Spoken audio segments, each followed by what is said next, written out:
오늘 나의 큰 기쁨의 하나님께 찬양하리라. 시작. 나의 큰 기쁨의 하나님께 찬양하리라. 아멘. 오늘 본문의 시는요, 바벨론의 포로로 잡혀간 고라 자손의 시입니다. 고라 자손들은요, 다윗과 솔로몬 시대의 성전에서 찬양을 담당했던 사람들이었습니다. 그러나 지금 당면한 현실은요, 나라를 잃고 포로로 끌려갔습니다. 눈앞에 보이는 것은 바벨론의 우상들 뿐이고 그들의 입술에서 찬양을 떠나갔고 절망의 쓴잔을 삼킬 뿐이었습니다. 그랬던 시인이 지금 그의 입술로 하나님을 찬양하고 있습니다. 본문 4절에 보니까 그런즉 내가 하나님의 제단에 나아가 나의 큰 기쁨이 하나님께 이르리이다. 하나님이여, 나의 하나님이여, 내가 수금으로 주를 찬양하리로다. 수금으로 주를 찬양하리다. 시인은 여전히 포로로 잡혀있고 그 상황은 조금도 바뀌지 않았습니다. 여전히 예배할 수 없고 마음껏 찬양할 수 없는 상태입니다. 그러나 시인은 하나님은 나의 큰 기쁨, 나의 최고의 기쁨이 되시며 나는 그 주님을 찬양하겠다고 고백합니다. 여러분, 오늘 시인이 이렇게 큰 기쁨으로 하나님을 찬양할 수 있는 그 믿음의 근거가 무엇일까요? 믿음의 근거, 첫째로 나의 힘이 되신 하나님으로 충만하기 때문이에요. 본문 2절 말씀 보니까 주는 나의 힘이 되신 하나님이시거늘 어찌하여 나를 버리셨나이까? 내가 어찌하여 원수의 억압으로 말미암아 슬프게 다니나이까? 시인의 감정 표현을 주목해 봅시다. 겉으로 보면 시인이 원수의 억압과 힘든 포로 생활 때문에 힘들어서 단식하는 것처럼 보입니다. 그러나 그런 것이 아닙니다. 시인은 하나님을 사랑했습니다. 그는 언제나 하나님을 친밀하게 여기고 하나님을 전적으로 신뢰하는 영혼이었어요. 그에게 진정 고통스러운 것은 포로 생활이나 이방인들의 압제나 그들의 조롱과 멸시의 말이 아니었습니다. 가장 절박하고 근본적인 문제는 내 사랑하고 의지하는 하나님이 이런 상황 가운데서 아무 말씀도 하지 않으시는가? 이런 상황 가운데서 아무 말씀도 하지 않으시는가? 근데 하나님이 하는 그것이었어요. 왜 나를 이 상황에 방치하시는가? 나는 주님을 사랑하는데, 신뢰하는데 왜 이렇게 놔두시는가? 라는 믿음의 회의감과 딜레마 때문이었습니다. 마치 십자가에 못 박히신 예수님께서 하늘을 향하여 엘리 엘리 나바 사박다니, 엘리 엘리 나바 사박다니, 아버지여 어찌하여 나를 버리셨나이까? 라고 외치셨던 것처럼 하나님의 나를 버린 것 같아 그의 영혼이 슬퍼하고 있었다는 것입니다. 이 시인의 어찌하여? 라는 탄식은 오늘을 살아가는 성도들의 입술에서도 많이 내뱉는 말입니다. 어찌하여? 나름 열심히 신앙생활 하는데, 예배도 정성을 다해 드리고 간절히 기도하는데도 내 현실의 문제, 육체의 질병, 마음의 상처, 여리고 성벽 같은 고난과 절망이 여전히 내 앞에 서 있을 때 우리는 믿음의 해일을 경험합니다. 하나님의 살아계심을 부인하고 싶은 유혹을 느낍니다. 때로 기도하기보다 사람의 소리에 귀를 기울이고 세상의 표지판을 따라가면서 하나님 앞에 믿음으로 흐트러진 모습이 보입니다. 오늘 본문의 시인도 믿음의 회의를 느끼고 절망감을 느꼈습니다. 그러나 그는 결국에 하나님을 향해서 찬양하는 입술이 되었습니다. 할렐루야. 어떻게 이런 일이 가능한 것일까요? 아무리 하나님의 나를 버린 것 같을지라도 그의 마음과 생각은 나의 힘이 되신 하나님께 고정되어 있었기 때문이에요. 고정되어 있었기 때문에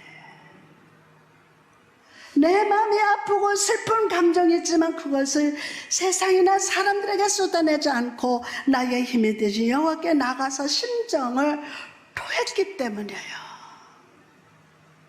나의 힘이 되신 하나님 이라는 말의 원어를 보면 어떤 외부의 공격으로부터 완전하게 지켜주시고 보호하시는 하나님의 힘이라는 뜻입니다. 여러분 요한복음 10장 4절을 보니까요 믿음의 해일을 경험하는 우리에게 주시는 주님의 음성이 나와 있습니다.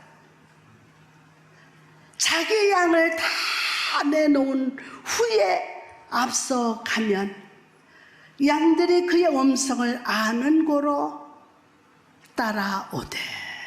아멘. 목자는 매일 아침 자기 양들의 한 마리 한 마리씩 이름을 부릅니다. 지팡이로 하나하나 셉니다. 이름을 부릅니다.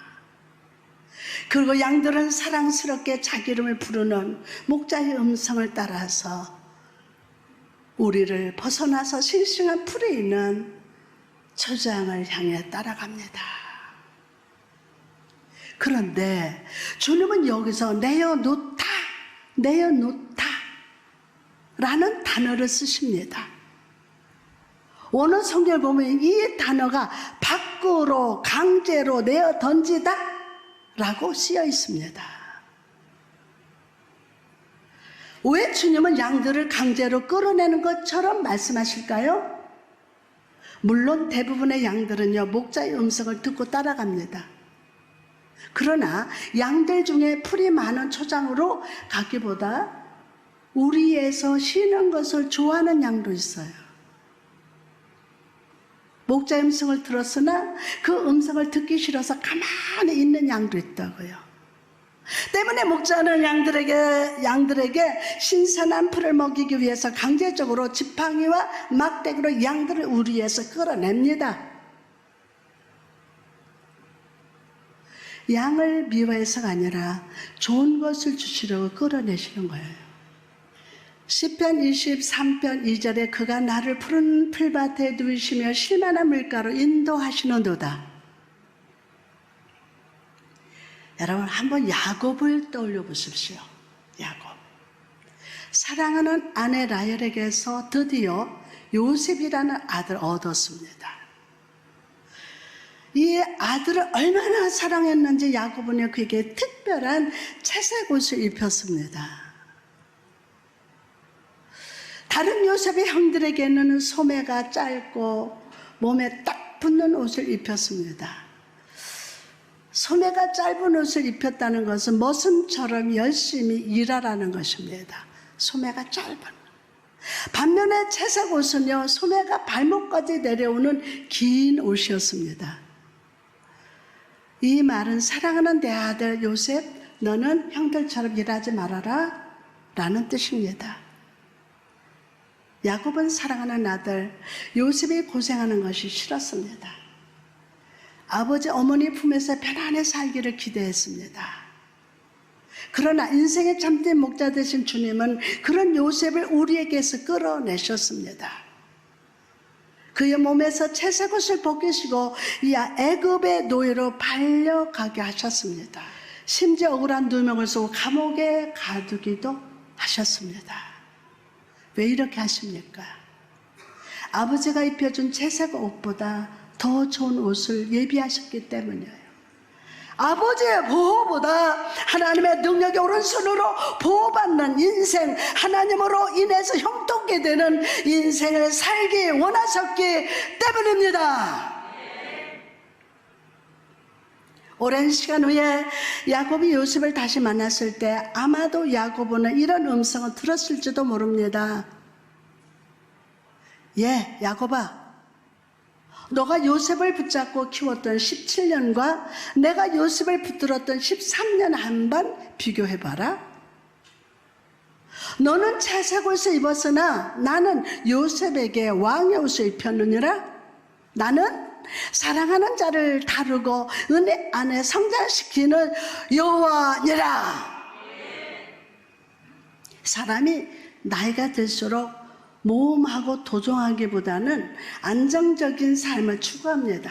나를 향한 하나님의 뜻과 섭리를 알고 순종하기보다 세상 물질, 명예, 인간관계, 권세 같은 차사옷을 입으려고 합니다.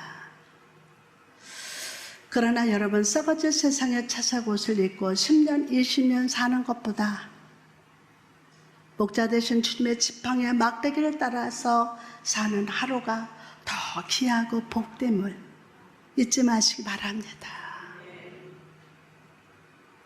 안주하는 인생을 벗어나서 하나님을 더 깊게 알아가는 시간이요. 더 하나님을 깊게 알아가는 시간.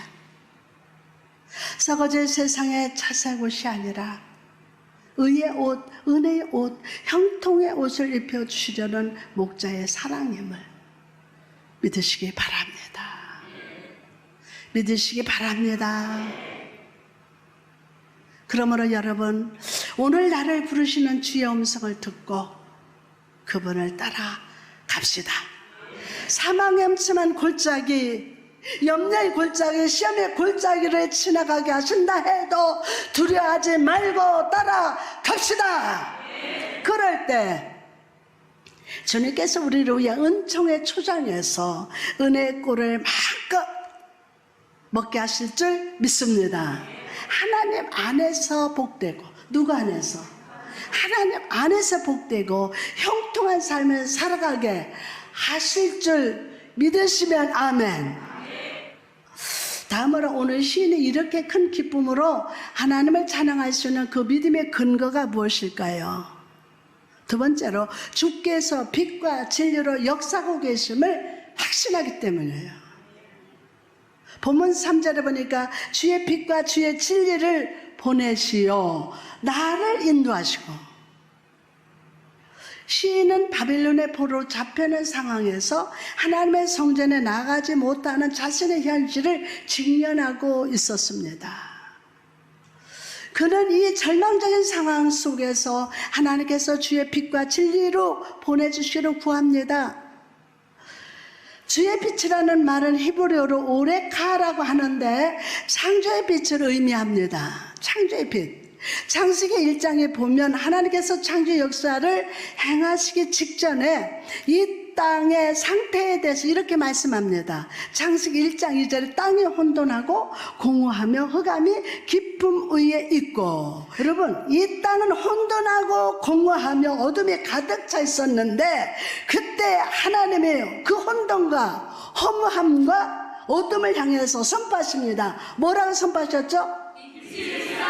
빛이 있으라. 그리고 이 빛이 비춰질 때 모든 흑암과 혼돈, 어둠이 물러가고 질서가 회복되고 생명과 축복이 넘치는 곳으로 변화되었습니다. 할렐루야. 또한 시인은요, 주의 진리를 보내달라고 간구합니다. 주의 진리를.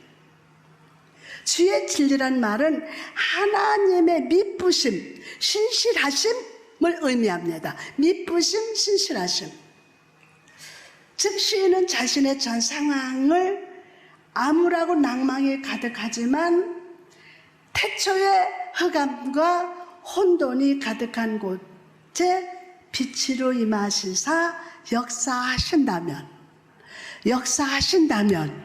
창조의 역사, 생명의 충만한 질서가 회복될 것임을 믿었다는 거예요. 내일은 우리나라가 일본의 식민 지배에서 해방된 70주년 광복절입니다.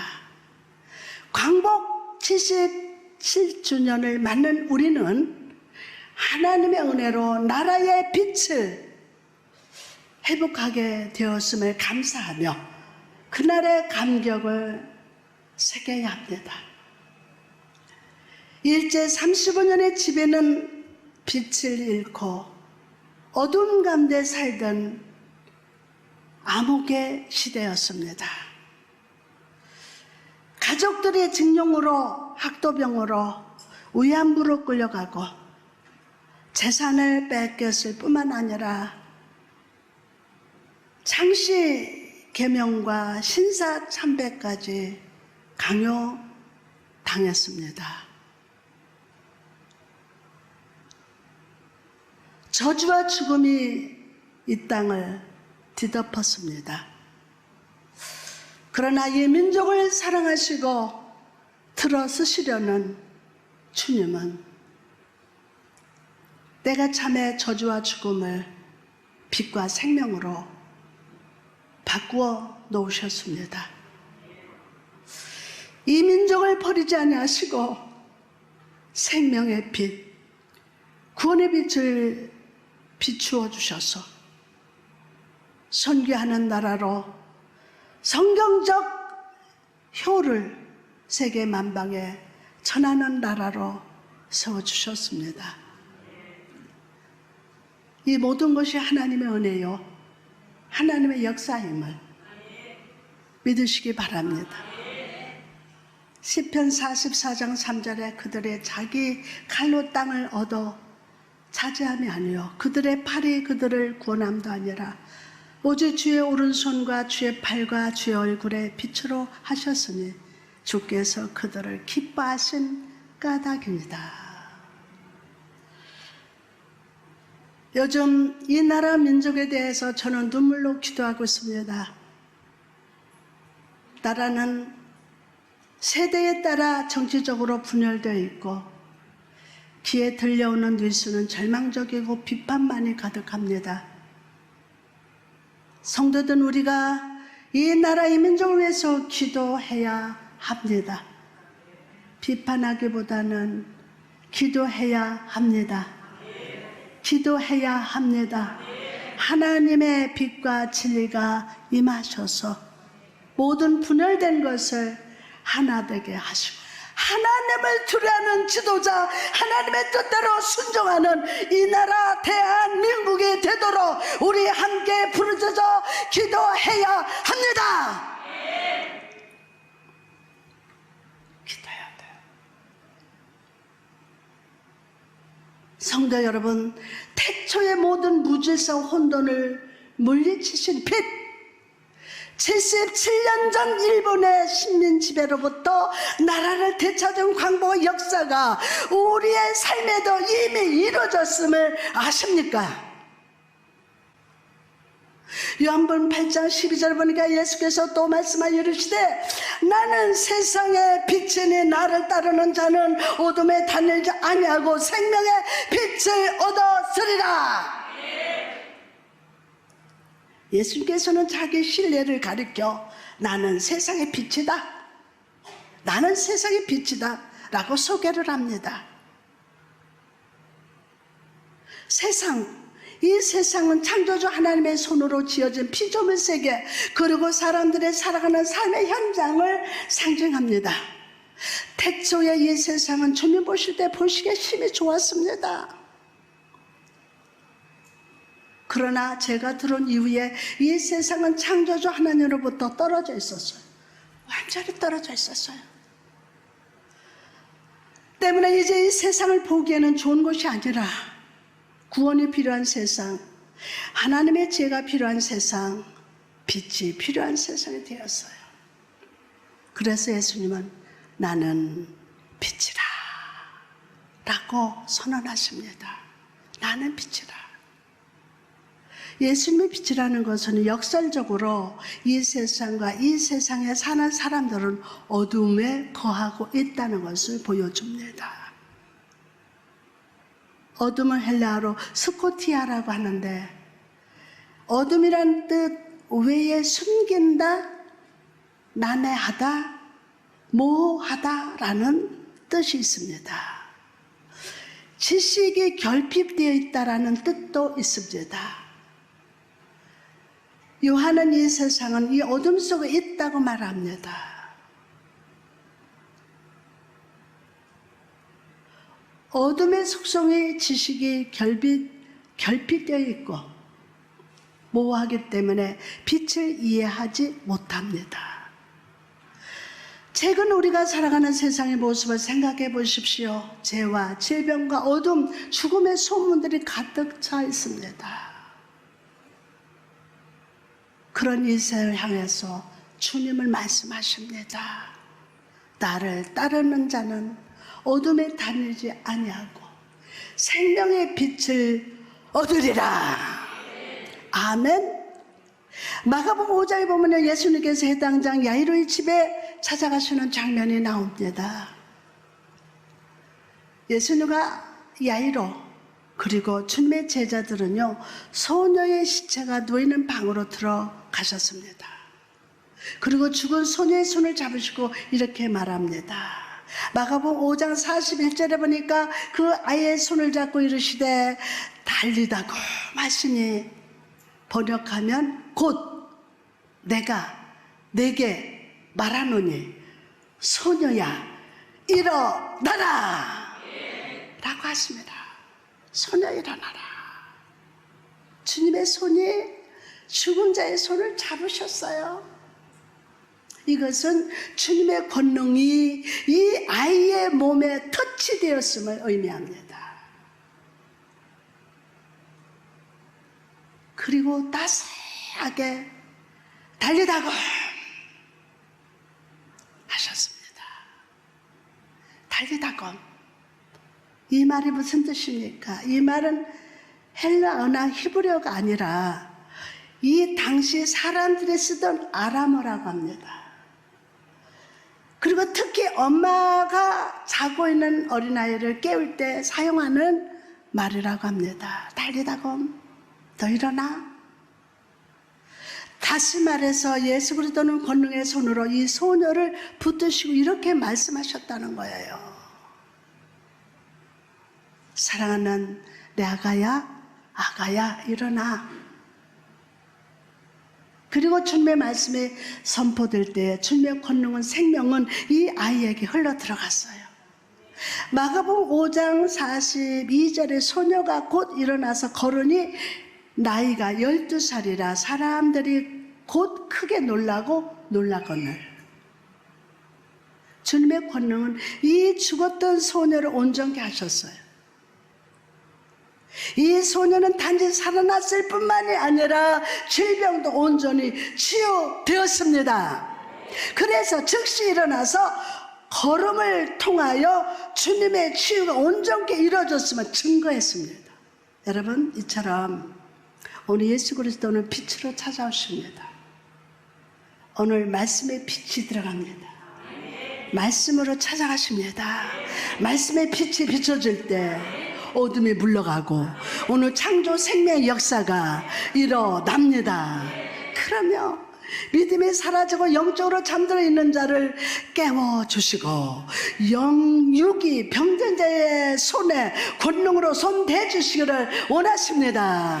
사랑하는 아들아, 사랑하는 내 딸아, 달리다고 일어날저다, 운전할지어다, 내 병에서 놓여 강건할저다. 오늘 이 주님의 터치를 갈망하시기 바랍니다. 갈망하시기 바랍니다. 주님이 여러분의 영혼과 육체와 가정에 생명의 빛으로 권능으로 만져주시기를 간절히 구하시기 바랍니다.